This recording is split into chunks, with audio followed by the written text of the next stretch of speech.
ঘামাচি হয়েছে নাকি? ভোরবেলা হয়েছে না?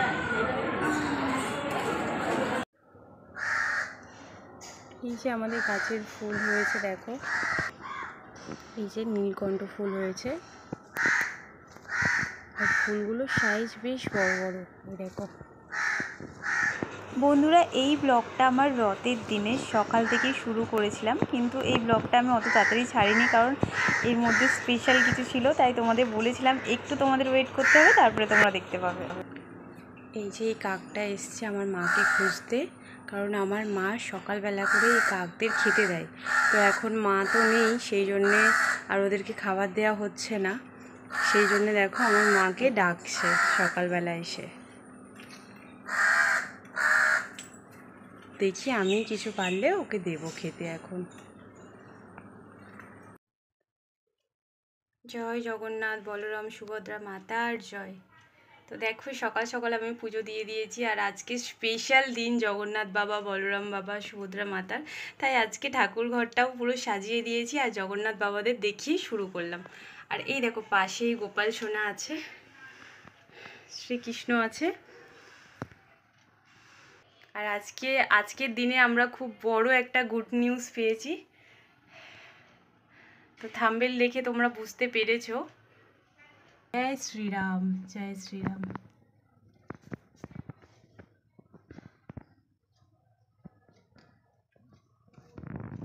এই যে জ্বলছে, ঘিয়ের প্রদীপ জ্বালিয়েছি আজকে। আর এটা আমাদের তুলসী তলা, এখানে দেখো গোপু সোনা বসে আছে, আর এখানে বাবা ভোলেনাথ আছে, আর এই যে মা তুলসী তলা।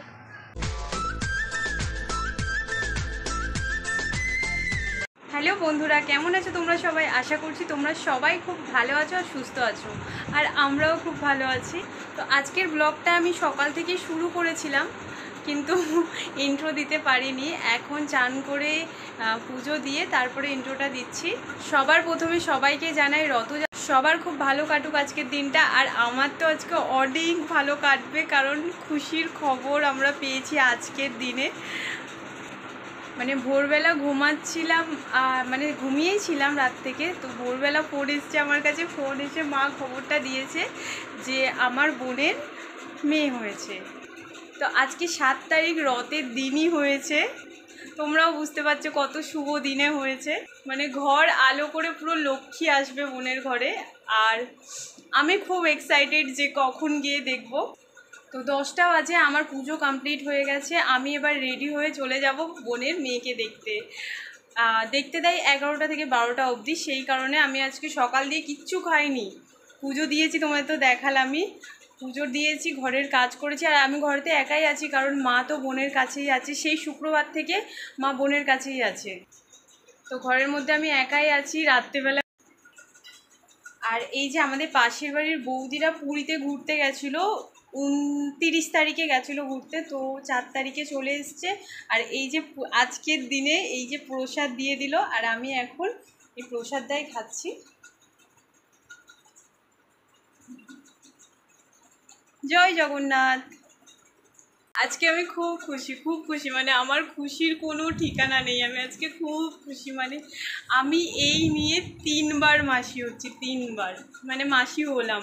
আমার বড়দির মেয়ের বেলা ফার্স্ট হয়েছিলাম মাসি, আর সেই অনুভূতিটা আলাদাই, মানে ওটা যে কি ভালো লেগেছিল। তারপরে সেকেন্ড টাইম আমার মিষ্টির ছেলে হয়েছিল, তখন একবার মাসি হয়েছি, সেটাও আলাদা অনুভূতি। তো আজকে 3rd টাইম মাসি হলাম, মানে 3বার আমি মাসি হলাম। আর যারা যারা মাসি হয়েছো তারা তো জানোই কি অনুভূতি আর কি খুশি। মুখে মাসি ডাকটা শোনা, সেটা আলাদাই অনুভূতি। আর আমার দুটো দিদির বাচ্চাকে তো আমি নিজের বাচ্চাই ভাবি, কখনো মনে হয়নি যে ওটা আমার বাচ্চা না, ওদেরকেও আমি নিজের মতনই ভাবি। তো আজকে রবিবারও পড়েছে, রথও আজকের দিনে পড়েছে, মানে কয়েক বছর পর আজকের দিনে রথযাত্রা পড়লো, নাহলে রবিবার পড়ে না, মনটা খারাপ হয় ওই জন্য। কিন্তু আজকের দিনটা সত্যিই আমার কাছে অনেক খুশির দিন, অনেক খুশির। তো এবার আমি রেডি হয়ে যাব বিদ্যাসাগরে বোনকে দেখতে, বোনের বাচ্চাকে দেখতে আর বোনকে দেখতে। তো চলো আজকের ব্লগটা দেখতে থাকো, আশা করছি তোমাদের খুব ভালো লাগবে।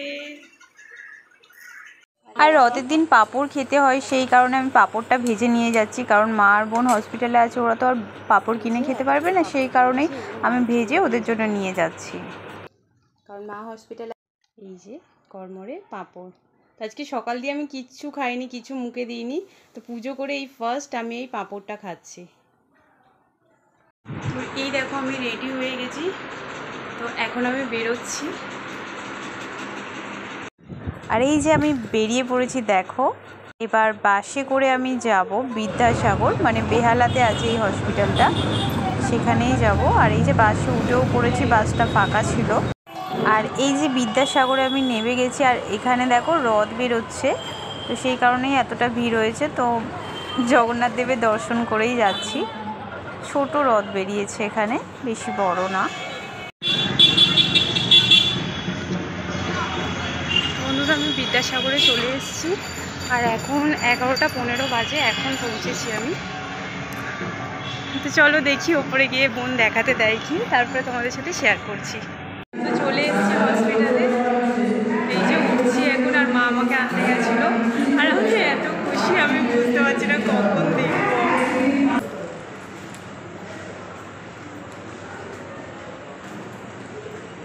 আমার ইম্পর্টেন্ট, আমি কিছু না খেয়ে ঘরের কাজগুলো করে দৌড়ে এসেছি দেখবো বলে, কখন দেখবো। কাঁদেনি মা একটু কাঁদেনি? খাচ্ছে না তো, খালি কাঁদছে। একবারও খাইনি দুধ? না, দুধ হচ্ছেই না। নে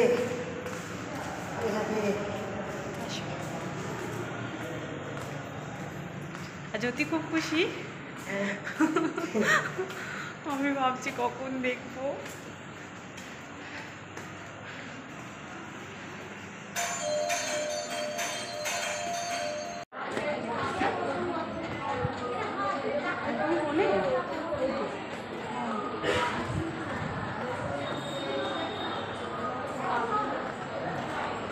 তো ফাইনালি চলেই এসেছি, এই দেখো বোন শুয়ে আছে আর পাশে বেবিটা আছে। এবার দেখো আমার মুখটা দেখে তোমরা বুঝতেই পারছো যে আমি কতটা খুশি হয়েছি ওর মুখটা দেখে। আমি তো কিছুক্ষণ ওকে দেখতেই ছিলাম, কারণ চোখ সরাতে পারছিলাম না, এত ভালো লাগছিল।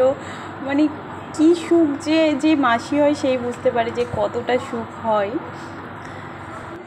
আমাকে যে এতটা সুখ দিয়েছে আমার বোন, তাই আমি এবার একটু বোনের সাথে কথা বলে নিচ্ছি ও কেমন আছে। আর বোনের শরীরটা সত্যি খুব খারাপ হয়ে গেছিলো, ও কথা বলতেই পারছিল না ভালো করে। যে মা হয় সেই জানে কতটা কষ্ট করে একটা বাচ্চাকে পৃথিবীর মুখ দেখায়। সত্যি মাদের মধ্যে আলাদাই একটা পাওয়ার চলে আসে। আমি এত খুশি হয়েছিলাম যে বুঝতে পারছিলাম না কি করবার। এই দেখো বেডটা পুরো সরে গেছে, আমি এত হেলান দিয়েছিলাম, আমার গায়ে এত জোর হয়েছে, আমি মা বাচ্চা দুজনকেই ঠেলে দিয়েছি। আর আমরা তো কিছু না করে এত খুশি হয়েছি, কিন্তু যে মা হয় সে কী যে কষ্ট করে, 9টা মাস ধরে বেবিকে পেটের মধ্যে রাখে, সেই কষ্টটা আলাদা। আর যখন বেবিটা হবে সেই কষ্টটা আরও অন্যরকম। মানে যে মা হয় সেই জানে যে কষ্টটা কী। ফাইনালি 9 মাসের অপেক্ষা করার পর বেবিকে আমরা দেখতে পেয়েছি, আমাদের পরিবারের নতুন ছোট্ট সদস্য। আর আমার বোনের মেয়ে হয়েছে, মানে আমার সোনা মা হয়েছে। আর বোনের পরিবারেও সবাই খুব খুশি হয়েছে, কারণ ওদের বাড়িতে মেয়ে একটাও নেই, সেই কারণে খুব খুশি হয়েছে। আর আমার মা খুব খুব খুব খুশি হয়েছে, আমার বোনের ঘরে লক্ষ্মী এসছে। আর এই দেখো কি সুন্দর ওর হাতটা, আর আমি ওর হাতটা ধরেছিলাম, মানে পুরো পুতুল পুতুল ওর হাতটা। তোমার মাসিমণি গো, তোমার মাসিমণি, সোনা মা,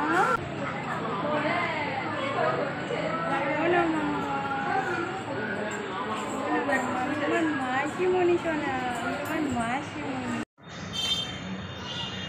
তো বন্ধুরা আমার দেখা হয়ে গেছে, এবার আমি বাড়ি যাচ্ছি। আর আজকের ব্লগটা আমি এখানেই শেষ করছি। বাড়ি যাওয়ার সময় বেহালা সিদ্ধেশ্বরী মা কালীর মন্দিরে চলে এলাম আমাদের ছোট্ট সোনার জন্যে একটু শুভকামনা প্রে করে নিলাম, যাতে ও সব সময় খুব ভালো থাকে, সুস্থ থাকে, এই কামনাই করলাম। চলো আজকের ব্লগটা আমি এখানেই শেষ করছি। যদি ভালো লেগে থাকে তোমাদের, অবশ্যই লাইক কমেন্ট শেয়ার করে দিও। আর যারা এখনও আমার চ্যানেলটাকে সাবস্ক্রাইব করোনি, প্লিজ সাবস্ক্রাইব করে আমার নতুন বন্ধু হয়ে আমার পাশে থেকো। আর বেবির মুখটা আজকে দেখালাম না তোমাদের, কয়েকদিন যাক, তারপরে আর ও তো আমাদের বাড়ি আসবে, তারপরে তোমাদের দেখাবো। চলো সবাই খুব ভালো থেকো, টাটা।